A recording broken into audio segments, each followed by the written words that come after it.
Welcome back to the Apex Gaming $5,000 Modern Open. I'm Tandy, joined by Ross Merriam. Say hi, Ross. Hi, Ross. We have 4 players left in the event and a whole lot of hammer. Ross, this matchup we're about to watch, does it have hammer in it? Well, both matchups in our top 4 have hammer. 2 hammer decks left in the field, and they're on opposite ends of the bracket. We saw Amina Body win last round. We're going to start with him this round. Tougher matchup, I think, though, in the semifinals, playing against Brad Marsh, Rakdos Scam. We've seen Brad a couple times today. Fury is sort of the card against Hammer, or one of them. Yeah. These, especially when you get to double it up on the old scams. So there's a lot more things to be worried about, but the Hammer deck we've seen is very resilient. A lot of card advantage, Urza's Saga and Moth Nexus, a lot of different angles of attack and different ways to sort of get the job done. The other side of our matchup, we have Ben Powell on Azorius Hammer against Ryan Hayes, leaderboard winner from Season 2 on 5-color creativity. So he's going to have to try to succeed where Dylan Ham failed in the previous round. That said, he is on the play. He's the 6th seed against the 7. So Ryan Hayes definitely has a shot at taking that one down. We'll see if we might just have an Azorius Hammer mirror in the finals. You know what? I've seen worse finals, especially when my belly is a grumbling for some Wings Etc. in a little bit. Shout out to Wings Etc. as well as G Fuel and Ultimate Guard for sponsoring the Apex Gaming Invitational Series. The players are in the feature match area. Let's head on down and see who wins between Rakdos Scam and Azorius Hammer. On your right, Brad Marsh playing that Rakdos Scam deck. We've seen him multiple times already this weekend. On your left, Amina Body playing the Azorius Hammer deck, just crunched Dylan Ham, one of the strongest players in the field. Let's see if he can take down Brad Marsh. Yeah, Brad Marsh, one of our strongest players today, running through the Swiss without a loss. So trying to go for the full undefeateds here, outside of those 2 intentional draws at the end of the Swiss. Amin, because of his 4 breakers, wins the last round, gets the top overall seed, so he will be on the play again. All right, both players looking at their opening hands, trying to figure out if they can keep. I think, it's important to mulligan aggressively so that you have a good start. But every time you mulligan against a deck with Thoughtseize and Grief, it just strips your raw resource count down just a little bit more. It makes it a little bit easier to disrupt. So maybe keeping a land-heavy hand is okay. Turns out a body doesn't like a 7, going to go to 6. And this is not the matchup you want to do that in. Rakdos Scam is very good at just trading away resources, trading away material. You want as many cards as you can get against them, even if you're going to be on the play. But if your hand's not there, it's not there.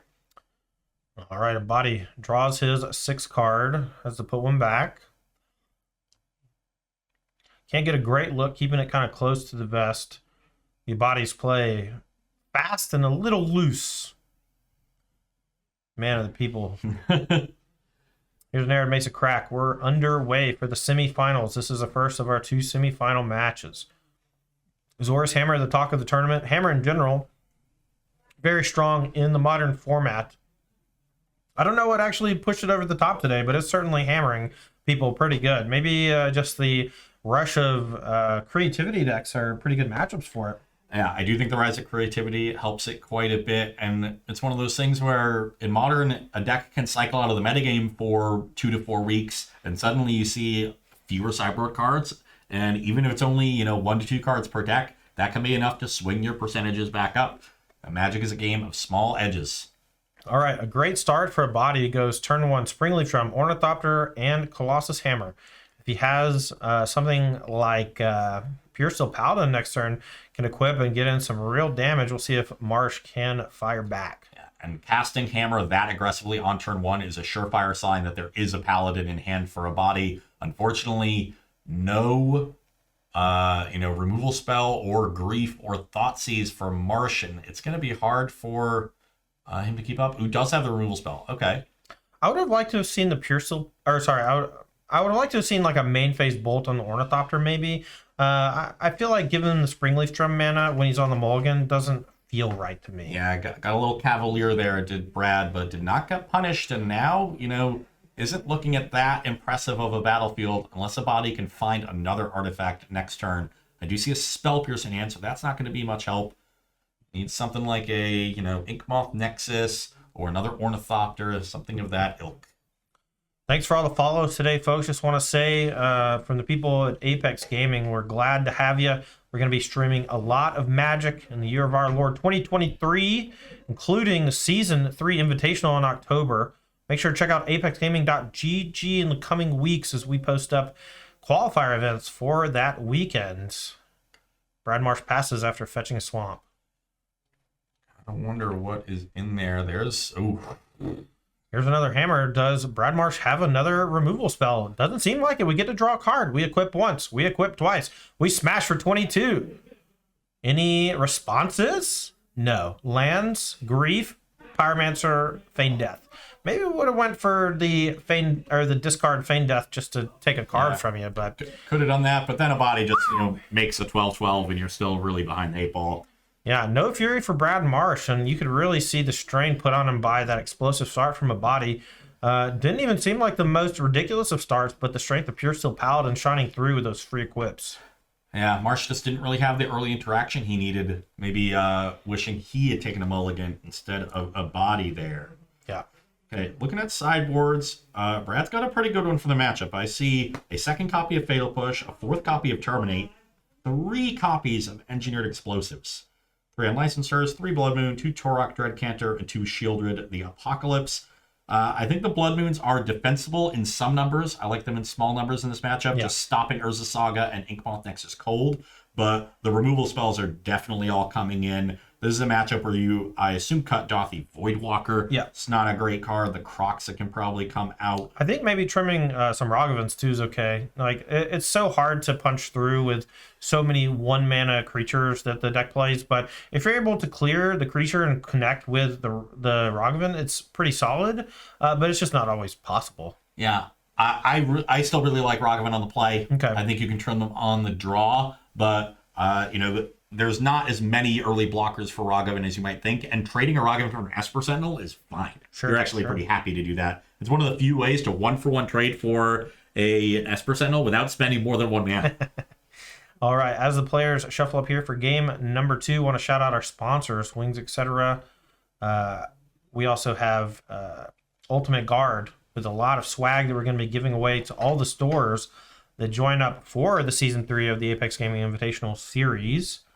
And once again, thanks to G Fuel Energy Formula for keeping us energized all throughout the day. 7 rounds of Swiss and a top 8 all in one day can really give, put you in a box. I don't know. I lost my train of thought. I drank 2 energy drinks today. I'm really tired.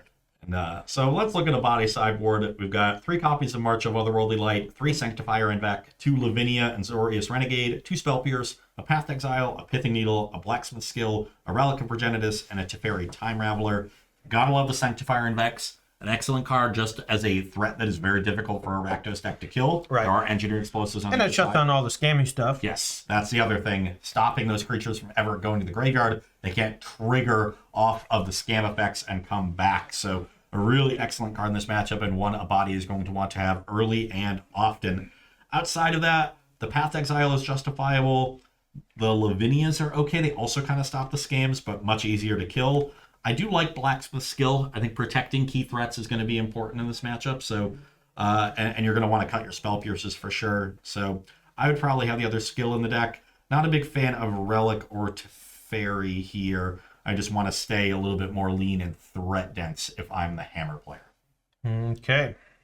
Cool deal. Thanks for your professional insight on the matchup, Ross. We really appreciate your take on the matchups and how to sideboard. I think sideboarding, honestly, one of the more difficult aspects of Magic, if not the most difficult.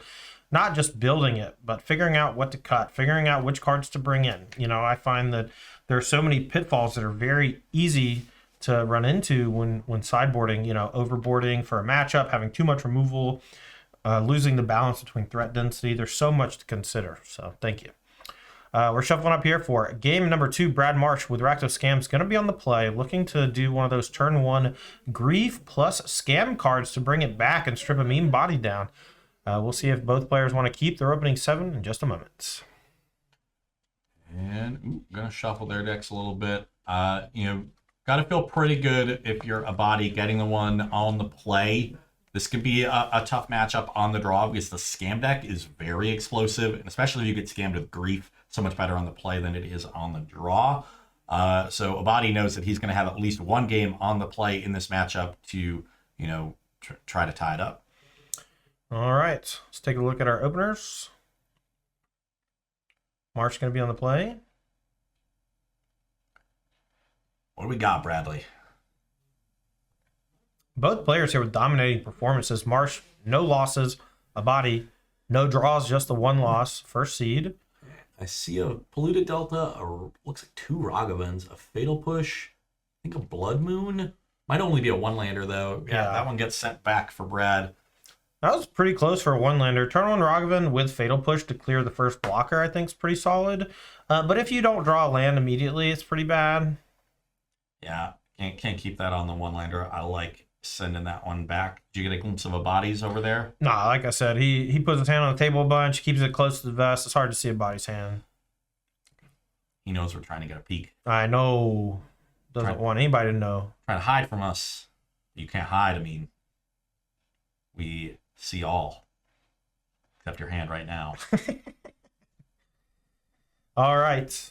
Brad Marsh on 6, taking a peek. Explosives, Fury, Grief, Blood Moon, maybe? Blood Crypts, maybe 2 lands, can't quite see. The Engineer Explosives is actually quite good at dealing with the Saga portion of Abadi's deck, but on X=1 sometimes can be a complete slaughter.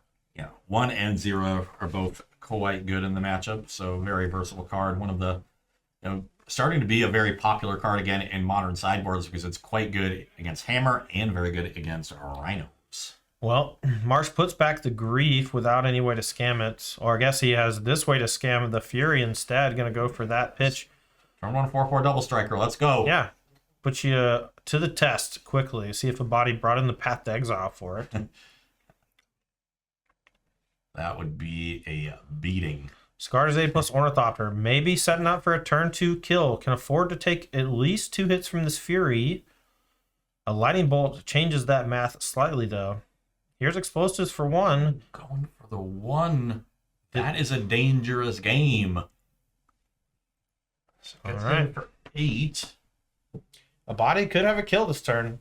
2 hammers and you're dead, but Abadi's thinking, so I can't imagine that. If he had the 2 hammers, this would be a snap take. Maybe only... Oh, decides to chump block. Does have Sanctifier and Vec in hand. If he draws the white source for it, can play it. That's an Ink Moth, though. All right, Stoneforge Mystic going to go get equipment. Getting a hammer. Yeah, but the hammer isn't great now that the Brad gets to untap with the EE on 1. Blood Crypt 3rd land for Brad Marsh's Rakdos scam deck. We're going to smash for 8 again. Abadi likely going to take this one. Maybe has Cauldron Complete in hand. Looks like he does, actually. So that would be a cooler. Yeah, brick wall for the Fury, and looks pretty bad for Marsh, even though he had the turn 1 scam with the Fury.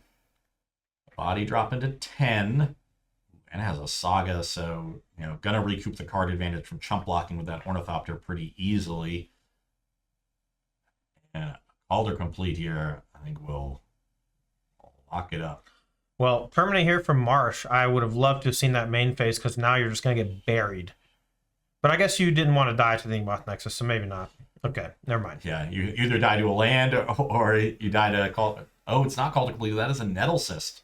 Okay, still pretty decently sized. Well, you got 1 artifact and 1 enchantment. It's a 2/2. You could animate the. Oh no, the Saga is also 2. So it's a 3/3. You could animate Inkmoth, make it a 4/4. That's not quite big enough. Nope. You can afford to take this hit, I think. Playing the hammer just walks you right into the Engineer Explosives that's in play. This Horizon Canopy, though, is so tough. All right, decides to chump block with the Germ. Now Nettle Cyst.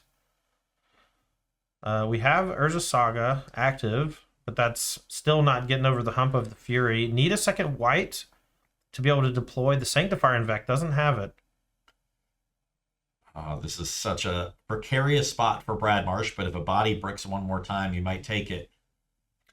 All right, we're going to make a chump blocker here, I think. Yeah. That gets him to 9. This Horizon Canopy has actually been a big deal. Probably could have afforded 1 more take on the Fury attack. Right. If that Canopy had just been a Plains or Seacrumco, something like that. Even a fetch land would have been fine. But instead, is sitting in this, you feel like, oh, I'm so close. I just need one draw step, but just can't seem to find it. That's actually, so we can float a colorless, all right, find drum, use the colorless floating to animate Ink Moth, tap Ink Moth to the drum to make a white, and then go to 7 and play Sanctifier. Now, there's a chance, if Marsh is smart, that once a body goes to animate the Ink Moth Nexus with the mana floating, if Marsh pops the Engineering Explosives in response, that's going to leave a body with not a whole lot to do. Marsh just lets it happen. Well, so I don't know if you saw this. A body did like a pause after making the mana and then tapped on the Nexus. Maybe he announced Nexus before the ability resolved. So then the Engineering Explosives can no longer stop the mana. And now Sanctifier and Vet going to come down, exile the graveyard, and be the biggest brick wall you ever seen against a Fury and a Rakdos deck. Yeah, we got to terminate another Fury. We need to find another one of the Engineered Explosives to get through this if you are a Brad Marsh fan. 2 more left in the deck, presumably, since there were 3 copies in the sideboard. All right, Fury, Terminate, and Rogavan in hand for Marsh. That EE on 1, protecting him from the Hammer Scam, himself, the Rakdos Scam deck. Back of Body's way at 7 life. 1 hit from the Fury is lethal, but Sanctifier and Vec doing a great job of playing defense. Land number 3 finally joins the party. It's untapped Seachrome Coast thanks to the Saga dying last turn. Now we can start deploying a bunch of stuff. Yep. I wonder if we're going to end up trying to go for a 2-turn clock of Animate Ink Moth, equip Nettlecyst, and that will force an explosives pop, and then you can start deploying more hammers from your hand. All right, here's Pure Steel Paladin. We don't have 3 artifacts until we animate the Nexus. A body going to go ahead and animate Nexus, thinking about it. Going through the iterations, going through the things that he has to worry about. Going to equip the Nettlecyst to the Sanctifier and Vec. Well, No. re-equips it to the Pure Steel Paladin. No harm, no foul, 0 mana to equip. All right, now terminates. Body could go ahead and cast a Colossus Hammer here and put it on the Sanctifier and Vec. That'll let him draw a card at least. Yeah, not a bad use of it. Kind of puts Brad Marsh in a spot where he needs to pop the Engineering Explosive soon, which will kill the Rogavan. It's I also think it's okay. I think you draw the card off of it. It's pretty good. yeah, He agrees. and the hammer makes it hard for Marsh to attack. If you just had the 2/2 back, you could attack with Fury and Rogavan, Yes. and you're forced to block the Fury, and then the Rogavan starts going. Terminate takes care of the Pure Steel Paladin. We're going to go back Marsh's way. Shields are down. I don't know if he has too many ways to get a Sanctifier and Vect off the table. It does have protection from both colors in his deck, but that doesn't mean he doesn't have some sort of colorless answer. We see the Engineering Explosives in play. Maybe land plus E on 2 is a path to victory. That's the only way to do it. So there is land 4. That's step 1. Needs to find another EE. 2 more copies left for Brad Marsh. All right, back of Body's way. Going to draw for turn. It's not really presenting lethal with another Hammer and Sigarda's Aid just because the EE represents a clear. Attacking seems pretty dangerous unless you're guaranteeing lethal. Blacksmith skill does grant indestructible though, so maybe we can do that and fight through the Engineering Explosives. Maybe kill this turn with the Sanctifier. Just equipping the Nettlecyst is representing 17. If you animate Ink Moth. Yeah, but he's got a handful of stuff, you know. There's a Teferi Time Raveler. Bring in Teferi. Ooh, wonder if he's going to go for a bounce on the Engineering Explosives and force the pop. Well, you don't have lethal, and if you bounce the EE, Brad can then replay it at 2. Okay. So Maybe you just bounce the Fury then? Yeah, I don't mind bouncing the Fury. Then you can attack for 12, and that forces the pop of the explosives, right? You can't just take that hit, and then... maybe you can. Body really thinking about this move. Tournament perhaps coming to a conclusion for Brad Marsh this game if he's not able to take it down. Body trying to be pretty careful. He's going to target the Bounce Colossus my Hammer. own hammer, eh? Okay. We know he has a Pure Steel Paladin in hand, so maybe he wants to get another card draw off of it. Not really doing much sitting in play, I guess. This does open up an attack for Brad Marsh with Rogavan plus Fury. Well, he can still just recast it at instant speed, right? True. All right, a body going to deploy a 1-mana creature in Esper Sentinel. Now we're going to pass. Marsh here might pop the Engine Explosives. You get the Sigardazade, the Springleaf Drum, and the Esper Sentinel. You kill your own Rogavan. So maybe not just yet. The longer he waits, though, the more powerful it's going to be. Yeah, I'm sure that EE on 1 has been very awkward for a body. He's been holding a lot of cards in hand, but he's got a lot of 1-mana permanents. Can't really just extend them all into the onboard sweeper. Right. Just 4 life left for a body. The Horizon can't be dealing him a ton of damage. That plus that turn 1 Fury as a 4/4 double striker, putting a lot of pressure on his life total. Marsh has a second Fury in hand. Draw for turn was Thoughtseize. Let's take a look at the hand. Draw a card or pay 1? Pay 1. Do you pay the 1? I know that's a meme in Commander because of Heuristic Study. Okay, 2 pair. Okay, what can you disrupt? Decides to take the hammer. Those are exiled. The black and red cards are from the Sanctifier. Hammer down. Hammer plus 2 Pure Steel in hand. And no attack. So now, if a body wants to, he can force a pop of the explosives. He can equip it. He can play a Pure Steel, equip Metal Cyst over to the Sanctifier, and play a Colossus Hammer. But then he's got to be worried about a crackback with the Fury, because you have to attack with the Sanctifier to force the EE crack. So I doubt we will see a body play that aggressively, especially with the Stoneforge Mystic as the draw.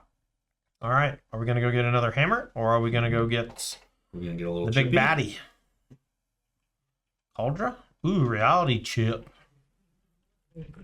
We can play that and auto-configure on the Sigardazade, which is nice. Can even do that at instant speed.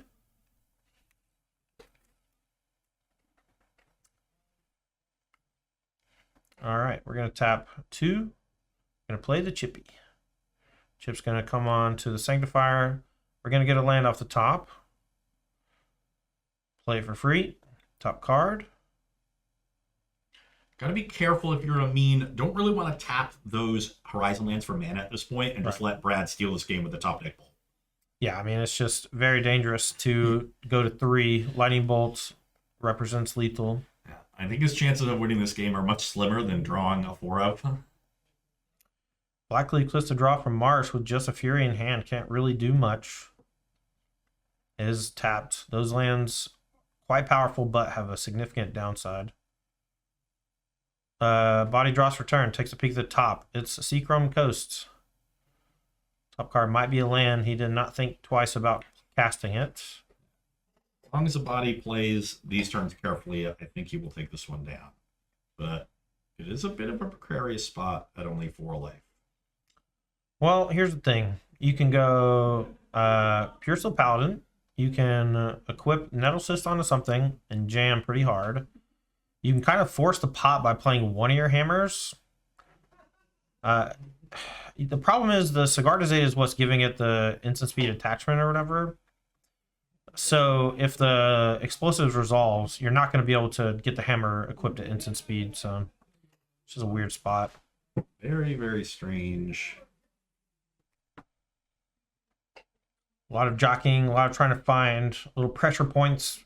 Amin wants to force Brad to pop the explosive so he can just find a kill more easily. Unfortunately for him, the patience of Brad paying off so far.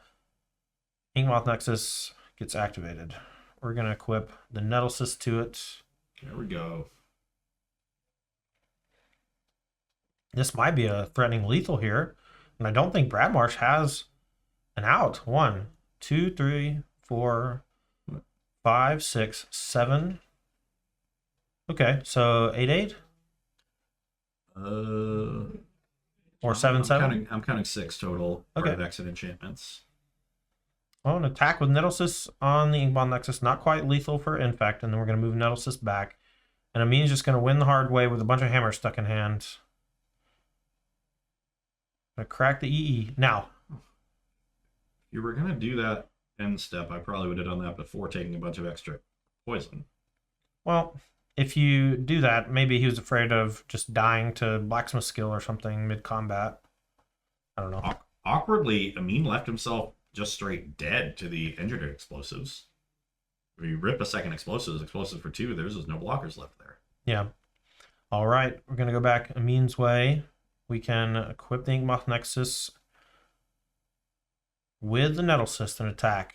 Infect damage. GG. +3, so... Yeah. All right, Amina Body, your first finalist here at the inaugural $5,000 Modern Open from Apex Gaming. Congrats to Amina Body for punching his ticket to the finals.